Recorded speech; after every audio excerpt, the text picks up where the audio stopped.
سوختار در نیروگاه هسته‌ای زاپاروژه بزرگترین نیروگاه هسته‌ای اروپا که در نتیجه تیرباران آن از جانب نیروهای روسیه سر زده بود فرو نشاندند. مساحت سوختار 2000 متر مربع را تشکیل داده. خوشبختانه کسی آسیب ندیده است.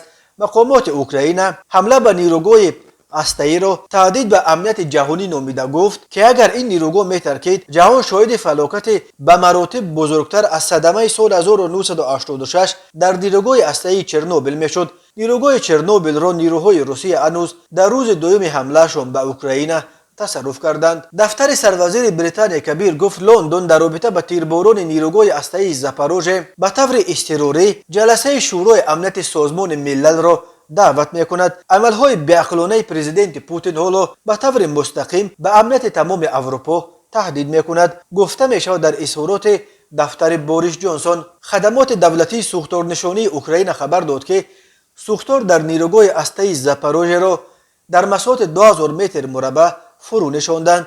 بنا به گزارش مقامات اوکراین شب 4 مارس نیروگاه هسته‌ای زاپاروژه در شهر انرگادار هدف حمله نیروهای روسیه قرار گرفت. سوختار یکی از انرگابلوک‌ها و بنای تعلیمی و تمرینی نیروگاه را فرا گرفته است. تا ساعت 3 صبح به وقت کیف از 6 بلوک نیروگاه تنها یکیش کار میکرد.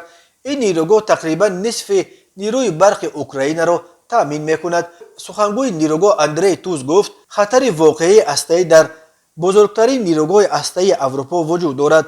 انرگابلوک یکم آسیب دیده است و سوختار نشانها نمیتوانند به سبب ادامه تیرباران از سوی نیروهای روسیه به فرو نشاندن آتش سر کنند. مدیر کل نیروگاه ایگور موراشوف گفت امنیت هسته‌ای در نیروگاه آسیب دیده است. او گفت در نیروگاه عملاً عملیات جنگی رخ داده است. در ویدیوهای نشر شده دیده می شود که چگونه به سوی نیروگاه هسته‌ای زاپاروژه موشک‌ها پرتاب شده ایستادند. وزیر خارجه اوکراین دمیتری کولبا از روسیه دعوت کرد که تیرباران را بس کند و در اطراف نیروگاه منطقه امن بسازد. او گفت اگر نیروگاه هسته‌ای بترکد عاقبت‌هایش 10 مرتبه خرابی آورتر از ترکش سالهای 1986 در نیروگاه هسته‌ای چرنوبیل خواهد شد. اگنتی بین المللی نیروی هسته‌ای مگاته از جانب دعوت کرد که تمام عملیات جنگی را در اطراف نیروگاه هسته‌ای بس کنند. این اگنتی بعد تصرف نیروگاه هسته‌ای چرنوبیل از سوی روسیه خواسته بود که امنیت تجهیزات و مواد هسته‌ای را در اوکراین کفالت دهد. اوکراین بعد از دست دادن این نیروگاه اگنتی نیروی هسته‌ای را آگاه کرد که